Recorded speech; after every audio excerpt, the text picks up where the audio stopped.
Alright, we're recording Gypsy Radio in the car on the way home. Yeah, we've had a few pints, a few CC and dries.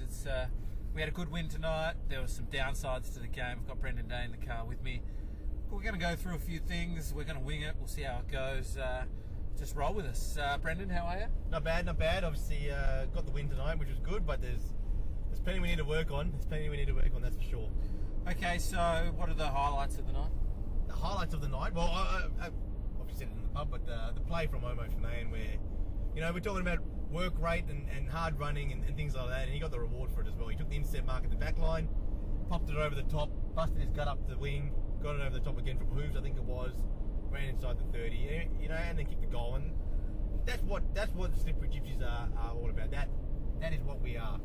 So yeah, that was a great highlight. Obviously, there were some nice goals as well from Fab. I think he kicked 3. He had a good game actually. But yeah, there was some good. There's some positives, and there's also some negatives. But yeah, that was the highlights. Well, let's stick with the positives now. So we've had a good, a couple of weeks of improvement from Omo. He's gone from, a bit part player on the side to a real sort of role player. He can come on the ball, get some clearances. He can play forward, back, anywhere. He's become a bit of a Swiss Army knife for the Gypsies. Definitely. To be honest, it surprised me the improvement he's actually taken. I think he derived a little bit of confidence, especially after last week. His game in the midfield, where he should bowl on the boats as well. But he derived a bit of confidence. His work rate's gone up as well, and it's actually added another dimension to this side where we can maybe push a Jai Thomas or yourself or a Hoove more forward rather than playing midfield, and he can play there. And then obviously he can get on the end of a couple of goals. He can go forward, and we can, it's a good rotation to have. He's really stepped it up. Yeah, look, to be honest, he was the Fitzy's player of the night in terms of his output. All right, so we've touched on some highlights. There was a few others, some good moments. What were the lowlights for the night? Well, obviously the lowlight was Stevie Day getting injured. As much as I'll give that bloke crap, next week if we're playing the Fifes, he's going to be very important. Yeah. We play on the midget.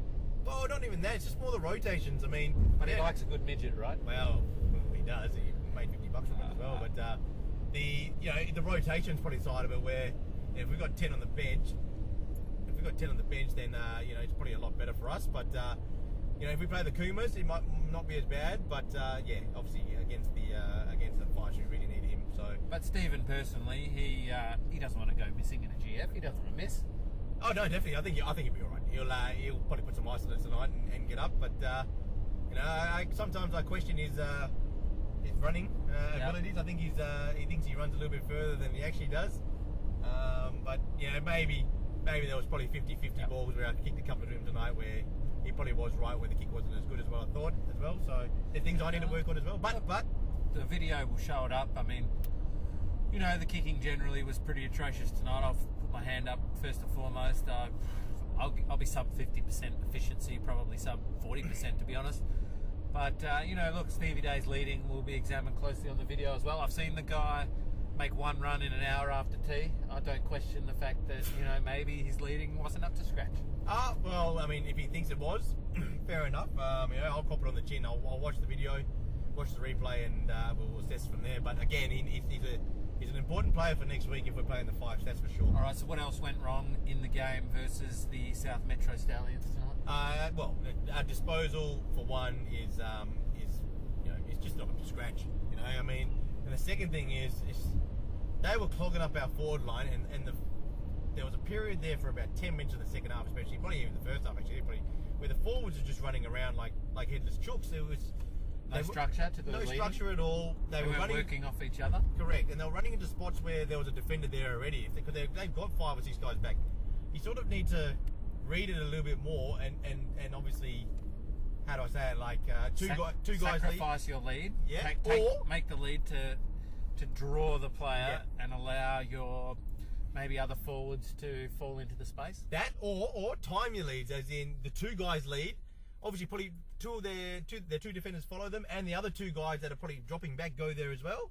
And then you've got 1 on 2. But if you run to a certain spot on the ground, even if it's 70-30 kick, it's much better than kicking it to a 50-50 contest. So you give yourself a chance that way if you just time your lead when the other 2 guys go, just timing it, I guess. But it's hard to say that as well when they've got 6 guys back there. But We need to really work on that. Right. There was just so many times where we had to keep kicking across the middle part of the ground just to keep possession of the ball because it just wasn't working. Just soak up the clock a bit. All right, so while you're here on Gypsy Radio, we're in the car just chatting about the game and debriefing a little bit. Look, how have you viewed the new coach's performance? And if he puts his hand up for captain coach or player coach availability, does he walk back into the goal square? So me and Stevie Day actually had a video, I guess, of on Saturday when we... A video? We videoed. Unreleased. I don't know if I can Not in release his it. back catalogue, is it? No. We videoed the game, the round 7 game. Actually, just a few things I needed to get off my chest. And so, same with him. He had to get a few things off his chest. Yep. But we said that Sacco is an important part of the side and he needs to play full forward when he's fit. So gives us the structure. It just frees up someone like, say, Hobo, for example, to not be that focal point. He can roam up the ground a little bit more. We sort of went through our starting 9 and Sacco was a part of that. So, it just frees up Hooves to do a little bit more. We're getting into some stuff here. So Hooves at his best is a roaming half forward. Is it sort of Darren Jarman style or... Probably more Stevie J style, I reckon. Stevie J, yep. Okay. I'm not going to relate him to Tom Lynch because, let's be honest, Tom Lynch is crap. Of the Crows? Of the Crows, yeah. He's crap compared to someone like Stevie J. Is he as good looking as Hooves, about to say? No, Tom Lynch is better looking. Yeah, okay. Yeah, but that's the thing. He can roam up the ground, get midfield type stats. Obviously, he can work back in defence, create an extra number back there, and then he's got the work rate to work up forward and be dangerous up forward. And you got to have the smarts as well to get yourself into positions where you can kick goals. All right, so he's a bit of a genius for us, LP. So you guys Duffy, sorry, I was saying Duffy. We talked about this on Saturday. Right. Duffy's the same sort of guy. He can do that as well. He's got the smarts to work up the ground and then work into the forward line to get dangerous. Yeah, but Duffy's a bit of our McGovern style intercept marker. Maybe he's best just hanging out in defence. But all right, so you went through your starting 9 for a grand final. You wanna give us the lowdown on that?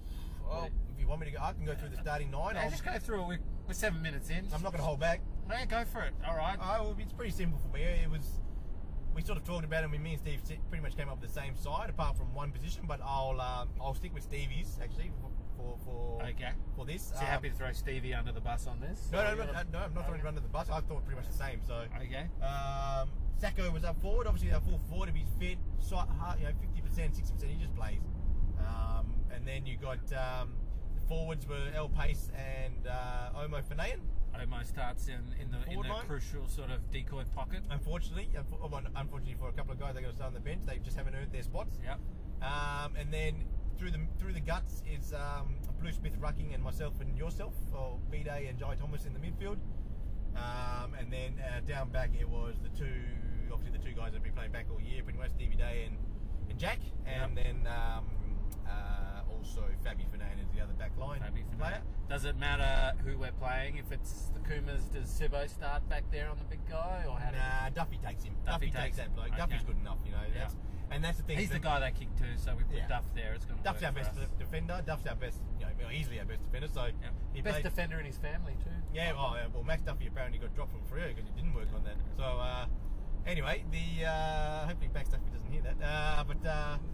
And then obviously Sibbo and Timmy D'Souza start on the pine, and then if need be, Omo can work into the midfield as well if we have to, and then we rotate from there. Okay, excellent. Maybe Timmy comes on with his tattooed armband and straight in the forward line. Omo rotates. Yeah. Oh well, Timmy's got the tattooed armband, which is not a bad call. I'll tell you right now, there's spots up that I'll say this firstly. So Clint Saxon, me and Stevie both agreed that he would have been starting in the forward line if he was fit, but he's not available. So we've got obviously Omo there. Okay.